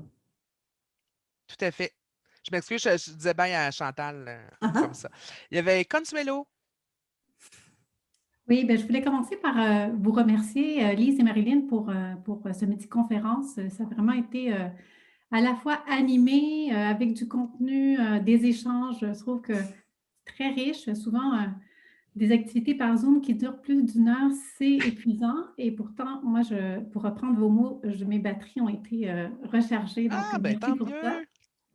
Puis j'avais en fait 2 réflexions qui sont peut-être plus larges, mais qui émergent des conversations puis de ce que vous nous avez partagé. La première, c'est, je vais la formuler en forme de question, c'est qui a la responsabilité de l'épuisement des bénévoles? Parce que je sentais dans votre présentation qu'il y avait beaucoup de responsabilités mises sur les gestionnaires de bénévoles. Puis là, je me disais, oh mon Dieu, déjà ces personnes-là ont beaucoup à faire, puis on est en train de leur demander d'encadrer ces bénévoles dans un contexte de pandémie, etc., etc. C'est une responsabilité, je te dirais, partagée entre le bénévole lui-même et le gestionnaire de bénévoles. Mais dans l'organisme, c'est le gestionnaire de bénévoles qui doit être attentif à ça. Mais ça ne veut pas dire que c'est lui qui doit tout régler. Donc, on a mis en place, dans des grandes organisations, là, je regarde des lits notamment, là, des services d'aide aux employés qui sont maintenant accessibles aux bénévoles. Donc, ça, c'est une chose intéressante. Il y a aussi la Fondation Chagnon qui a soutenu la mise en place de la ligne Léo. Donc, si vous ne la connaissez pas, hein, Léo, pour les intervenants et les bénévoles du milieu communautaire et de l'économie sociale. Donc, c'est une ligne d'écoute, c'est gratuit, ça s'appelle vraiment Léo, là, cherchez ça sur Internet, Léo FLAC là, pour Fondation Chagnon.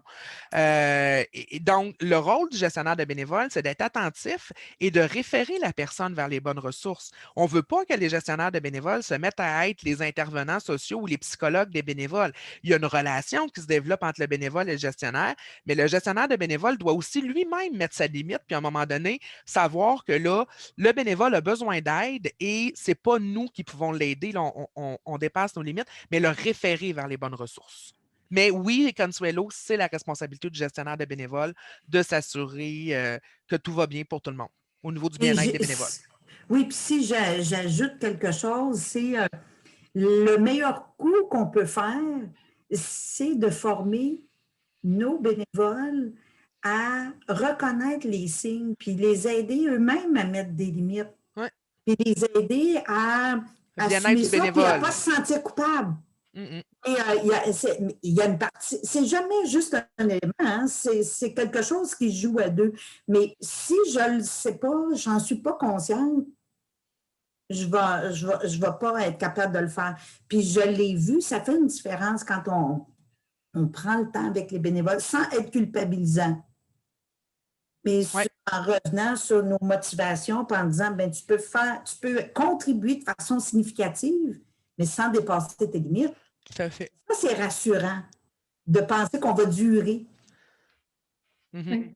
Merci. Si je pourrais juste rajouter un petit quelque chose, parce que ce que j'entends, c'est qu'évidemment, il y a ce duo bénévole et gestionnaire de bénévoles qui est très important, mais moi, j'aurais envie de dire que c'est quand même une responsabilité qui est partagée. On pourrait même parler du niveau de la société, puis le fait de parler de l'épuisement professionnel des bénévoles. Oui. Ben oui. C'était d'ailleurs pourquoi on vous a contacté pour en parler, parce que dans la littérature scientifique, par exemple, il y a très peu d'articles qui en parlent.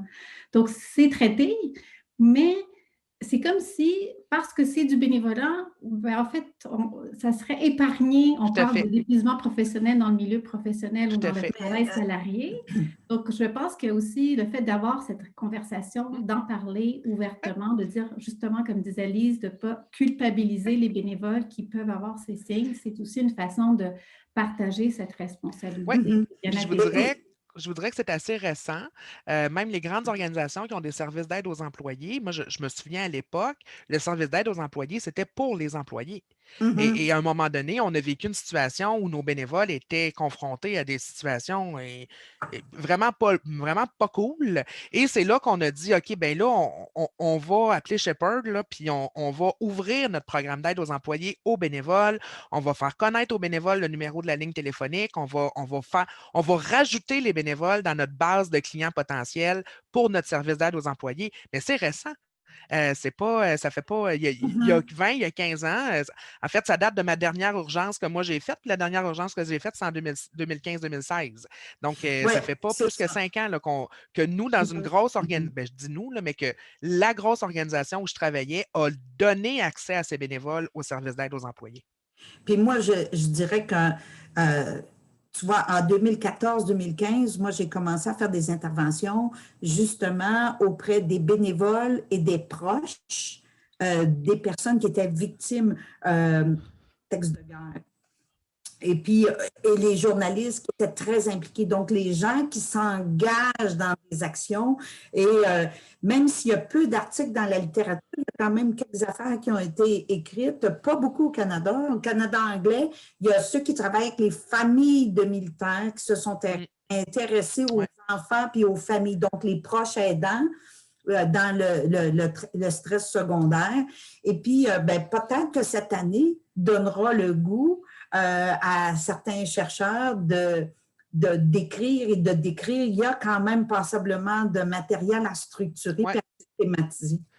Tout à fait. Il y a Martine qui écrivait sur le chat que, dans le fond, l'épuisement des bénévoles est tellement pas pris au sérieux, même par leur entourage. Et c'est tout à fait vrai. Et c'est pour ça qu'il faut être très attentif à ça.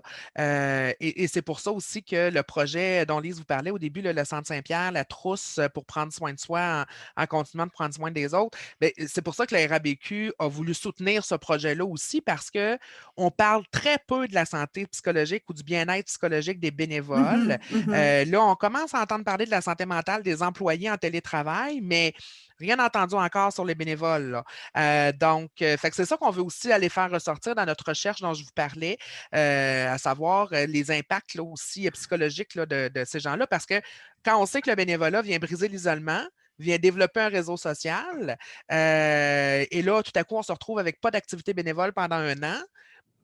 Il y a des gens que leur bénévolat, c'est leur vie, c'est leur réseau. Les gens à la retraite, on n'a pas parlé tout à l'heure, mais le bénévolat, souvent, ça devient leur nouveau statut. Donc, j'ai été intervenante toute ma vie, j'ai été professeure toute ma vie, j'ai été ingénieure toute ma vie. Là, je suis à la retraite, je suis quoi? Je suis bénévole. Donc, souvent, ça devient un nouveau statut. Fait que ces gens-là, en plus, ceux qui avaient plus de 65 ans, même si leur organisme continuait de donner les services, ne pouvait plus le faire, on leur a enlevé leur réseau social, puis on leur a enlevé aussi une partie de leur statut. Donc, oui, il y a quelque chose à faire, à être attentif avec eux là, pour la suite. Là. Il y avait Nathalie qui voulait intervenir.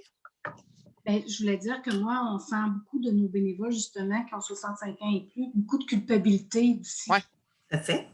C'est une croyance. C'est ce qui fait qu'à la fois qui est le moteur lié à la compassion, c'est les croyances, c'est la mission, c'est des valeurs, c'est des projets sociaux, mais en même temps, c'est ce qui est un obstacle, un des grands obstacles à mettre ses limites. Il y a toute notre éducation, il y a vraiment beaucoup d'éléments très intéressants à travailler, à considérer, puis de le faire dans...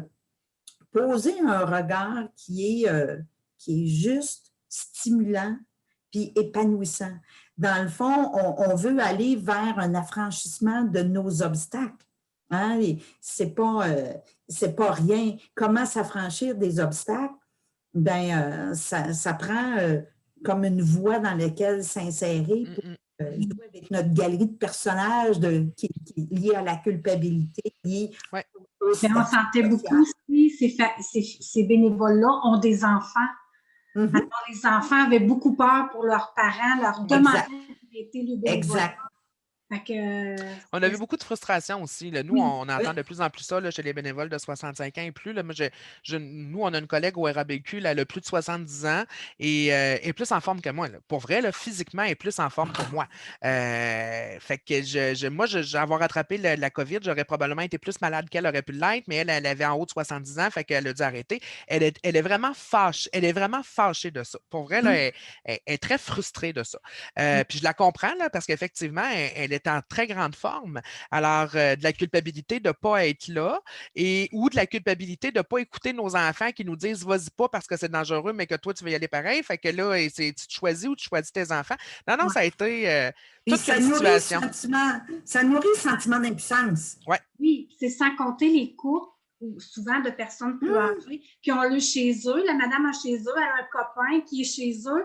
Là, la copine dit, ben là, si tu continues à faire du bénévolat, on ne peut plus ça. Oui, on ne pourra plus se voir. Tout à fait. On a vécu ça. Oui, on va être attentif à ça. Il y avait Marie-Danielle aussi qui voulait intervenir. Avec le beau chat. Oui. Je vais faire du pouce sur ce que Lise disait. Moi, il y a une période de ma vie où j'ai fait vraiment du bénévolat à temps plein. Puis, je me sentais coupable si je disais non. Je ne suis pas capable, comme disait Martine, je ne savais pas que j'avais le droit de mettre mes limites. Et ma petite voix, moi, c'est une de mes grandes amies qui est pragmatique. Puis, elle m'a dit, je disais, mais je ne peux pas laisser tomber l'équipe, tu sais, il n'y a pas de bénévolat. Tu sais, je suis quasiment indispensable, tu sais, qu'est-ce qu'ils vont faire si je n'y vais pas? Puis, ce qu'elle m'a dit, c'est, bien, les cimetières sont pleins de gens indispensables. En voulant dire que c'est pas parce que je ne serai pas là qu'ils vont m'oublier aussi, parce qu'il y avait cette crainte-là d'être remplacé. Ben puis oui, d'être on l'a vu oublié. dans la fatigue de compassion, on est là-dedans, là, ouais. l'espèce d'être investi d'une mission, puis d'être super-héros, puis de penser que si je ne suis pas là, ça va tomber. En tout cas, moi, je l'ai déjà vécu aussi amplement, là, et comme bénévole et comme employé. Là, c'est ça, il faut être attentif à ces signes-là. Ouais. Oui, j'ai trouvé ça dur, ce que ma copine elle m'a dit, mais c'est vrai aussi. C'est pas ça parce pareil. que je ne vais pas que je vais être remplacée ou qu'ils vont moins m'aimer, etc. En fait, on comble un poste, on comble une tâche bénévole, on ne remplace pas la bénévole. C'est comme ça qu'il faut le voir. Oui, puis ce qui est triste, c'est quand c'est ce qu'il y a derrière l'usure de compassion, c'est placer les autres devant soi. Donc, on s'efface. C'est le désir d'être aimé à tout prix, là. Oui, exact. Tout à fait. Il y avait Frédéric qui doit nous dire que c'est terminé. J'imagine que c'est ça qu'elle veut nous dire. Non, ben, non! Regarde, il y a plein de gens qui vont sûrement quitter parce qu'ils doivent, là, mais ceux qui veulent rester restent, là, si c'est correct avec vous. Non, je disais, je voulais juste apporter une petite nuance, c'est-à-dire que des fois, il y a des gens qui en prennent beaucoup plus que ce qu'ils pensaient qu'ils prendraient au départ, mais ça ne les épuise pas forcément parce qu'ils se surprennent eux-mêmes, en fait. À aimer ça. Donc, je pense que c'est là l'importance, en fait, de faire l'introspection et de reconnaître ses propres émotions et ses limites. Oui, de réajuster les attentes. Le gestionnaire va dire, regarde, tu avais dit 3 heures semaine, tu es rendu à 10, es-tu correct? La personne, oh oui, my God, même que j'aimerais ça en faire 15. Ça peut, tu sais, puis là, je fais de la projection, là, c'est vraiment expérience personnelle, là. Élie peut en témoigner, là, mais quand on a commencé à faire de la Croix-Rouge ensemble, j'ai fini mon été, puis on m'a dit que j'avais fait au-dessus de 100 heures dans mon été, puis je m'en étais même pas aperçue, tu sais. Oui, mais vous étiez des cinglés à la Croix-Rouge en premier soin, Frédéric. C'était le fun, c'est pour ça qu'on avait du fun aussi. Oui, vous aviez beaucoup de fun. Vous aviez beaucoup de fun, on s'en souvient. mais tu vois, ça fait partie de ce qui va nourrir. C'est pour ça qu'il faut se demander qu'est-ce qui nous nourrit, puis qu'est-ce qui nous fait perdre notre énergie. Si ça me nourrit, que physiquement je suis en forme, que psychiquement, émotivement je suis en forme, il n'y en a pas de problème. Il faut juste être attentif aux signes. Exactement.